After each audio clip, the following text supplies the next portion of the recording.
One of my pandemic lockdown commitments has been to try to go for a daily walk. There's a trail through a lovely wooded section between the houses in my neighborhood.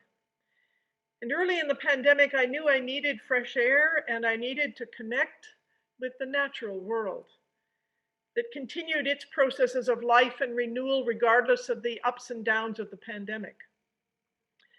I also discovered that there were two ways in which I engaged my walks. One was to plow along the trail, head down, deep in worry and wrestling with the past and the future.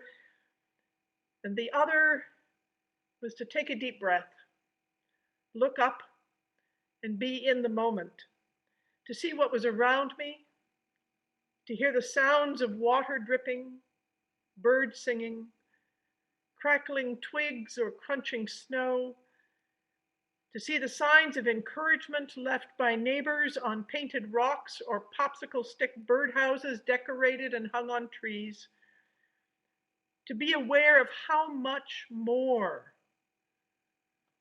was around me than I was worried about, that communities are resilient and hopeful even in difficult times, and to be aware of the presence of God all around me in the beauty of creation.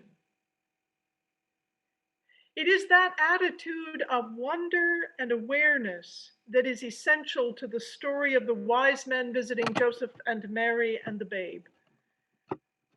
As astronomers, they studied the skies, and when something unusual appeared that did not fit their expectations, they wondered and then chose to explore. An exploration that would take months of travel and uncertainty, which they entered into with an open heart and mind. It was the same attitude of wonder that had brought the shepherds to the manger, and now it brings strangers from afar. When they encounter Herod's court, we see the opposite. A king whose focus is on retaining power at all costs. And any resemblance to recent events is purely coincidental.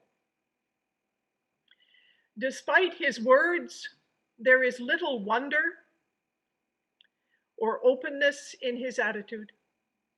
The possibility of this new king is only a threat to the way he sees the world, not an invitation. And that is borne out in his reaction to the departure of the wise men and his slaughter of young children in Bethlehem. An epiphany means a revelation. Something is revealed that had not been seen before, and its revelation invites a response. For some, the revelation must fit into what is already known or desired and not change anything. And for others, the revelation is an invitation into possibilities and a journey of discovery. For the wise men, it was the wonder that this king, announced by this amazing star, was born in such humble circumstances, and yet they still offer their valuable gifts and leave, taking with them their stories of this wonder. We never learn the impact of this encounter on them in the future, only that it is part of the revelation of Christ in the world. For Herod, this revelation is a threat that incites violence and forces Mary and Joseph to flee to Egypt as refugees. He cannot imagine a king that would not be after his throne. And so rather than explore and ask questions, must be eliminated. He could not be open to the possibility that something else might be happening here, that this king would reign in hearts and transform the world in very different ways. When God shows up in our midst, even in this most vulnerable form of an infant, those who live in boxes created by human desires for power or perfection or certainty respond with violence and destruction.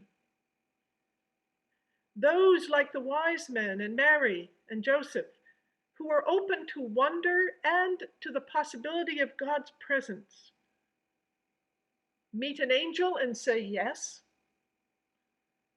have a dream and change their minds, see an unusual star and travel far to see where it might lead, and each meets God. That does not change the circumstances. The power of the one who sees only fear scatters consequences all around. Mary and Joseph become refugees, which would certainly have been a hard and uncertain time filled with fears. For the wise men, long-distance travel was fraught with dangers and uncertainties, including the need to escape Herod by another road. However, their encounter does change the heart, keep hope alive, and connect to God. I know that PWRDF is an organization that seeks to be open to the possibilities that with God and those who love God, we can enter any situation with an openness to the fact that God is already there. And when we open our hearts and minds to what might be revealed, something unexpected may happen. For with God, all is possible. I was reminded of that as I listened to the stories at Zaida Bastos's retirement party and the ways in which Zaida constantly looked for those possibilities. And I recently came across this quotation in a book on building resilience that sums up this attitude of open wonder and willingness to act. The quote is this: "Those who say it cannot be done should not interrupt the person doing it."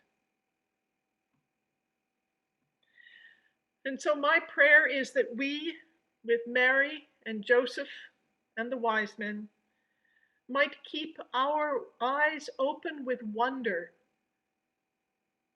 to be aware of God in our midst, inviting us to act and ultimately transform this world in spite of all of the powers that are around us, all the people that would restrict or use violence or deny. For in the end, God's power is greater than all. May we have the courage of Mary, Joseph, and the wise men this day and always. Amen.